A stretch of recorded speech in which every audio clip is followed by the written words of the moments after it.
Bienvenidos a su programa Poder Ciudadano. Les saluda con mucho gusto Juan Carlos Flores Aquino. En esta plataforma de YouTube lo invitamos a que se suscriba, Poder Ciudadano TV, y lo invitamos a que se quede este programa porque está muy interesante. Me encuentro en las instalaciones del Senado de la República con el senador Emilio Álvarez y Casa, a quien le doy las gracias por recibirnos aquí en su oficina. Juan Carlos, senador. Bienvenido a Poder Ciudadano TV, grande gusto. Muchas gracias. Bienvenidos al Senado de la República. Muchas gracias. Me da gusto recibirles. Además, nuestro senador por la Ciudad de México. Es correcto, yo soy senador de la Chilanga Banda. Así es. Sí, con mucho gusto. Gracias, senador. Y pues bueno, el tema que nos trae en este primer programa, Emilio Álvarez y Casa, es el de la Ciudad de México.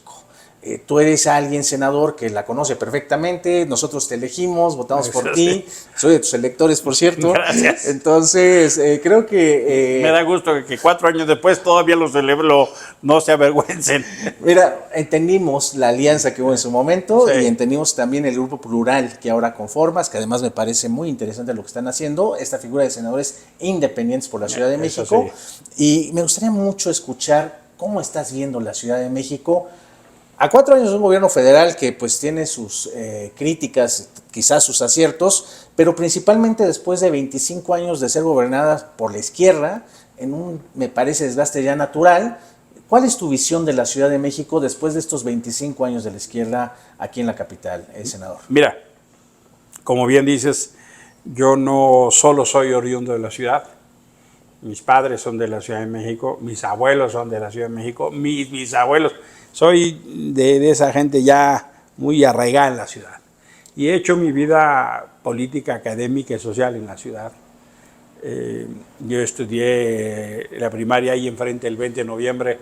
¿Ah, sí? Estudié la secundaria de 72 por Plaza Universidad. ¿Cómo no? Estudié en el CCH Sur, estudié en CEU. Luego participé muchos años en sociedad civil. Luego estuve cuando se fundó el Instituto Electoral de la Ciudad. Nos tocó dar las batallas, sí, claro, por la democratización de la ciudad. Ahí estuvo el plebiscito del 93, el plebiscito primavera, claro, sí, ¿no? Que logramos romper este cerco político tan importante porque son parte de nuestras historias y batallas. ¿Cómo no? En el 93 ya tiene En un 93 ya van a ser 30 años. Hay que hacer algo al respecto, fíjate. Claro, sería muy bueno. Luego estuve en el Instituto Electoral del Distrito Federal, la Comisión de Derechos Humanos del Distrito Federal, y he hecho mi vida acá, ¿no? Y justo me ha tocado formar parte de una generación que el trauma del 88 nos formó en la construcción democrática. Y mencionaba el plebiscito de la primavera del 93 porque también fue un parteaguas. ¿Cómo no? En el 88, Carlos Salinas pierde en los 40 distritos electorales que tenía la ciudad, pero él nombra al regente. Y eso agudiza una contradicción y empieza un camino importante, un camino que desde el 85 ya marcaba una pista. En las elecciones del 85, el PRI fue minoría y entonces gobernaba. Luego vino el terremoto y eso vino a acelerar procesos. Y hemos dado una batalla esencialmente por libertades y derechos en la ciudad, para que en la ciudad seamos ciudadanos, ciudadanas y, como hoy se dice, ciudadanos de primera. No podíamos escoger a nuestros gobernantes. Y hemos dado batallas muy importantes, no solo por nuestro propio proceso, sino porque somos el centro de las batallas de la nación. Hemos sido testigos de marchas nacionales, de concentraciones. La última, el 13 de noviembre, que salimos por cientos de miles, aunque vergonzosamente Martí Batres dice que solo 12,000. Con 12,000 parece, ¿verdad? Tiene un problema severo de matemáticas el muchacho, ¿verdad?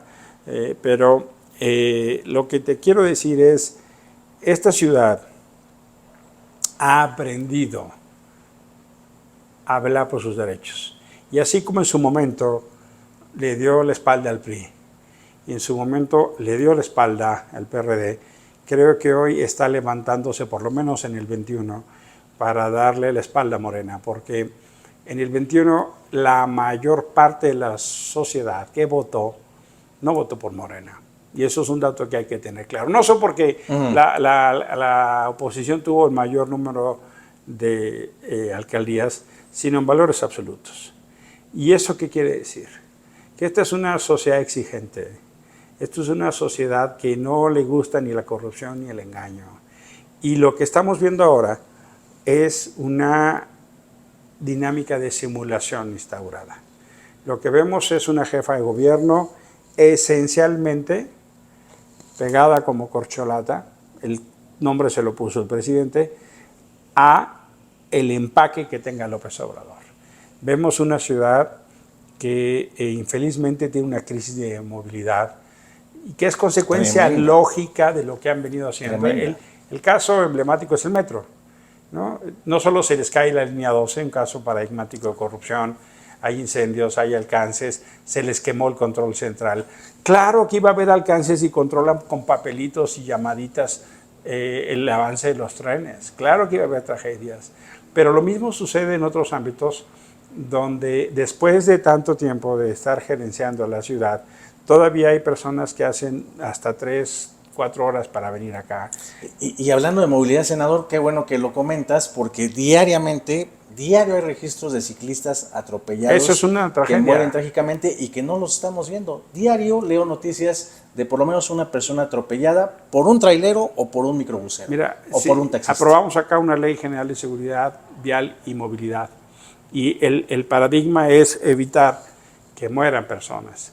Al año en México mueren 44 personas atropelladas. Y eso genera un daño brutal. La Ciudad de México es uno de los lugares donde más. Y eso pasa justo porque todavía no se desarrolla la infraestructura para proteger a los ciclistas. Eso todavía no desarrolla una cultura de protección a quien más débil está, que son los peatones y que son los ciclistas. Veo un problema muy severo de un gobierno faccioso que solo atiende a los que piensan como ellos y ellas. Veo un gobierno que gasta miles de millones de pesos en propaganda ilegal y castiga otro tipo de programas que tendrían que ser básicos. Por ejemplo, la ciudad en algunos lugares parece zona de bombardeo. El bacheo, que uno diría es una cosa tan elemental, claro. Uno tiene que ir esquivando hoyos, ¿no? Y es en todos lados. Eso es entonces y te quedas con la sensación de que hay un pase de factura a la oposición. Las alcaldías donde ganó la oposición son las más castigadas. Hicimos una batalla larga, difícil, por tener una propia constitución y ni le hacen caso. Pero además de lo que menciona el senador, esa simulación que también se ve en acciones de gobierno, escuché un informe de la jefa de gobierno el año pasado sobre que el 70% de las vialidades primarias, que son las avenidas, las calles de más de 2 carriles, estaban ya en los 70% de avance de repavimentación. Digo, pues yo no sé en dónde las hicieron. ¿Quién sabe en qué país viven? Seguramente. En el país de sus mañaneras, que es el país de los espejitos. Pero la gente puede verlo, ¿no? El fenómeno de la basura es un elemento básico de la gestión urbana. Y yo no sé qué experiencia tengas, pero en los lugares que yo me muevo no es raro encontrar una lógica de una mala gestión urbana. Yo veo, por ejemplo, temas que esperábamos que en 25 años pudieran haber corregido mucho mejor, como los temas del agua. El agua y la contaminación. Ahora veo, por ejemplo, las zonas y reservas básicas, como Xochimilco, para el tema de los humedales, o las reservas ambientales en Milpalta, en Tlalpan, en Tláhuac, están siendo invadidas. Y si tú ves lo que era la ciudad hace 25 años y lo que es ahora, ha sido esencialmente promovido y permitido por los que hoy gobiernan. Porque eso es crítico, porque esa es la zona de captación. Entonces, cuando tú reduces la zona rural, los bosques, la zona de reserva, lo que haces es reducir el tamaño déjame decirlo así, del tinaco de la ciudad, la captación. El sistema Cutzamala cada vez con más crisis, el sistema hídrico de la ciudad cada vez con más crisis, y no ves a una jefa de gobierno abocada en eso, porque su preocupación no es gobernar la ciudad, no es atender sus responsabilidades. Su preocupación es perseguir sus ambiciones. ¿Cómo es posible que una gobernante del tamaño de la Ciudad de México los fines de semana no esté? La vez pasada, en el último accidente, terrible, estaba en Morelia. Morelia, no iba no llegando. Estaba acá. Y luego leía yo también algunos diputados que da bien de Morena diciendo que fue de inmediato, pues después de 5 horas. O sea, es que es una vergüenza. Mira, si la señora, como le nombra a su jefe, quiere desempeñar carrera de corcholata, que se dedique a eso. Claro. Pero que no utilice los recursos públicos ni el espacio público, que es la jefatura de gobierno, porque lo que eso pasa es que genera un vacío y lo que eso propicia es que la dinámica de gobierno tenga una gerencia muy fallida. Tienes una persona como Martí Batres en la Secretaría de Gobierno que esencialmente lo que hace es agudizar las contradicciones, los conflictos, la compra, incluso intentar sobornar. Tienes fenómenos muy interesantes que tienen que ver con la dinámica cotidiana de los vecinos en la ciudad. Nos peleamos años por tener alcaldes y alcaldesas. Antes de ir a esto que quieres comentarnos, senador, quiero regresar al inicio porque me parece muy importante. Tú mencionabas un sectarismo que hay y además también a veces me da la impresión que ellos quieren como presumir la identidad de izquierda, el actual gobierno, el de Morena, cuando tú al inicio de este programa que estamos teniendo, pues mencionas una lucha de décadas de la sociedad civil, de la verdadera izquierda de esta ciudad, de este país, que fueron desde el 85 al 88, al 93, que no es propiedad de absolutamente ningún partido político, y me parece que eso también es señal mucho de una falta de conocimiento de la historia de esta ciudad. ¿No? El actuar con ese sectarismo o el actuar con esa como idea de propiedad, ¿no? De que es nuestra, cuando no se toma en cuenta que pues, esta ciudad es de izquierda, libertaria, de derechos por los mismos ciudadanos, ahora sí que como dice el presidente, por el propio pueblo. Esta es una ciudad de hombres y mujeres libres que exigen a sus gobiernos. Así es. Y que han abandonado la figura del matrimonio para optar por la unión libre. Le paran o le siguen según les cumplan, según nos cumplan. La gente acá usa el voto como instrumento de control. La gente acá exige, la gente acá le importa qué pasa en su colonia, qué pasa en su barrio, qué pasa en su calle. La gente acá le preocupa lo que está pasando con el cobro de piso y el narco en la ciudad. La gente acá le preocupa la movilidad. Y claro que le va a exigir a su alcalde y alcaldesa, claro que le va a exigir a su diputado. ¡Qué bueno! Pero eso no es mérito ni de Morena ni del PRD. Es mérito de una gente que aprendió a exigir sus derechos, de lo que le llamamos una sociedad civil exigente y vigilante. La defensa de nuestros derechos y libertades es un mérito y triunfo nuestro. Hoy tenemos una constitución no como ningún favor, sino porque reclamamos durante años ser ciudadanos de primera, ser ciudadanas de primera. Tenemos el fenómeno de la educación, tenemos el derecho a elegir, tenemos las libertades para las personas de la libertad sexual, no porque se las haya dado nadie, sino porque ellas salieron. Las mujeres ocupan el espacio que ocupan, no porque nadie les haya dado permiso, porque ellas llenan las calles y salen a gritar y dicen. Y aún así hay los niveles de violencia que hay contra las mujeres. El gobierno queda chiquito, la propia jefa de gobierno manda a encapsular a las feministas, la propia jefa de gobierno desacredita la lucha de las víctimas, las pone en ridículo la Fiscalía de la ciudad. La propia jefa de gobierno, esa que se dice izquierda, metió a la Guardia Nacional al metro para ocultar su incapacidad. Una Guardia Nacional que tiene 6,000 elementos en el metro de la ciudad, como si con eso fueran a arreglar su incapacidad, cuando ni siquiera en Sinaloa, Michoacán o Zacatecas hay tantos guardias nacionales. Si cómo creen contener guardias ahí desempeñando la función, mejor detuvieron a una señora que se le cayeron unas aspas que pidió ayuda para arreglar su lavadora, la metieron al reclusorio, la metieron al bote acusada de sabotaje. Eso te muestra la derrota ética tan perdida que está esta lógica que llaman de izquierda. Es una traición a sus propios principios. Si la izquierda es libertaria, la izquierda está en contra de la militarización, la izquierda está a favor de las ideas y del debate, no de la compra y la coacción del voto. Y con esa simplicidad, senador, con el que luego acusan que todo es la derecha y que es un sabotaje y que es una simulación también, acusando los que están actualmente en el gobierno, ¿no? El verdadero sabotaje es el que hace este gobierno contra la gente de la ciudad. Está habiendo un fenómeno extraordinario de carestía. Pregúntale a cualquier señora que va a un mercado. Sí, claro. Pregúntale a cualquier señora que va a un tianguis o cualquier señor que va a comprar el abasto para su familia. ¿A cuánto le alcanza? ¿Cómo han subido de precio? Sencillamente, hombre, que sí quiere comprar jamón o queso, pero las frutas, los tamales, o lo que te cuesta literalmente llevar la despensa a casa. Y dices, bueno, ¿y dónde está la acción de este gobierno para luchar contra el hambre?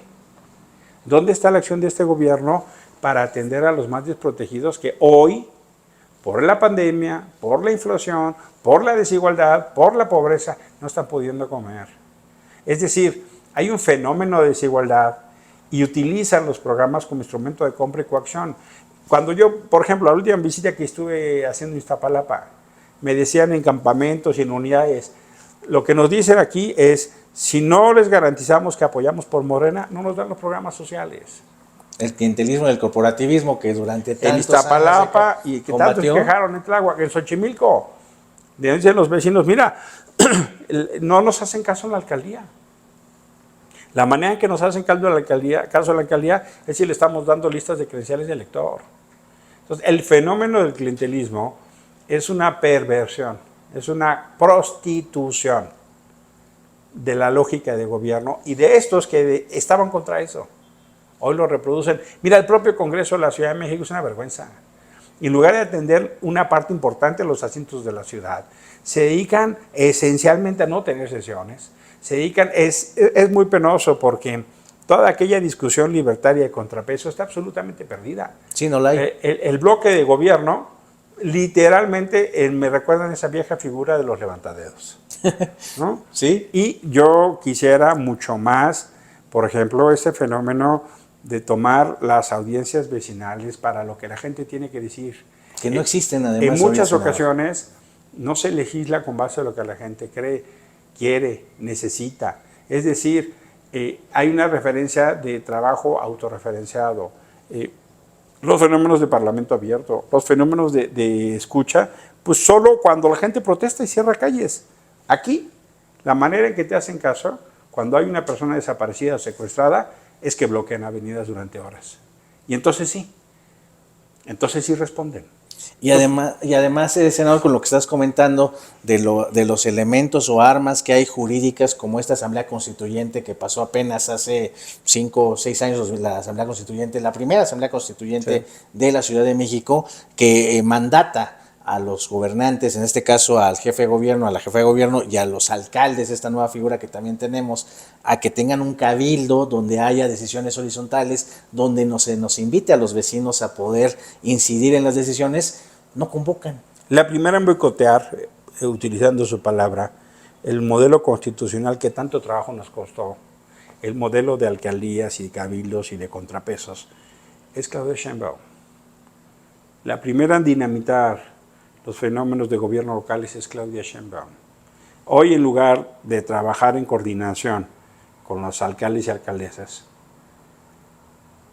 tiene delegados.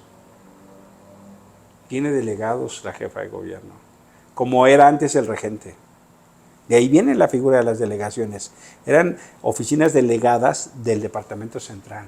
Sí, administradores. Hoy la jefa de gobierno regresó a la figura de los delegados. Delegada o delegado del jefe de la jefa de gobierno. Y a su vez brincando a la autoridad constitucionalmente electa. ¿Por qué? Porque la mayoría son de oposición y es incapaz de trabajar con la gente que no piensa como ella.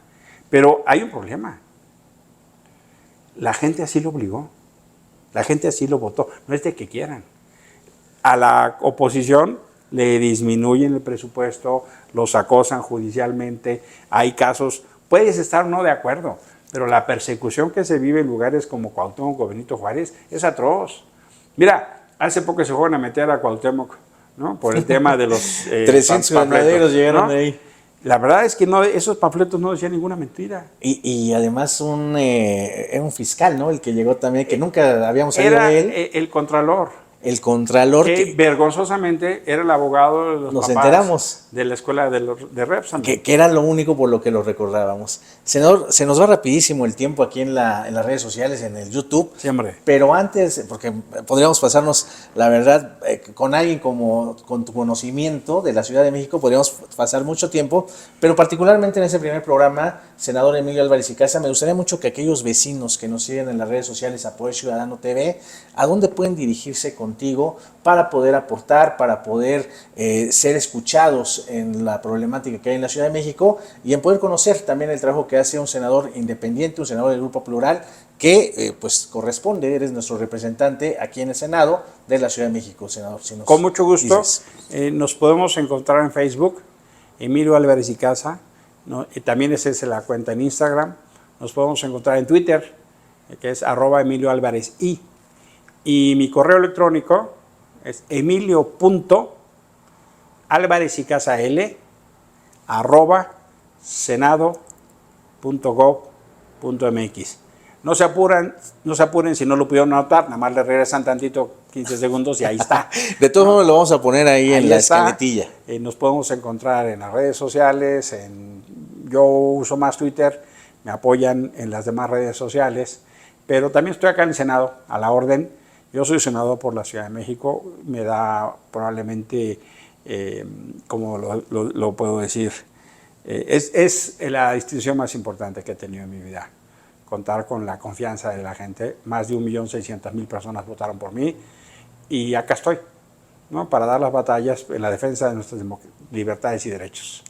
Pues senador, yo te agradezco mucho y ojalá posteriormente podamos seguir hablando sobre la Ciudad de México ya con temas en específico, en particulares, y ahorita si nos das chance también de el siguiente programa, poder hablar de algo que nos incumbe, principalmente también aquí en la Ciudad de México, que es este famoso, bueno, yo le llamaría más bien la reforma electoral, y que despectivamente, así como corcholatas, le han llamado el Plan B. Claro que sí. Muchas gracias, senador. Abrazo. Suscríbase a este canal de YouTube, estuvimos en su programa Poder Ciudadano.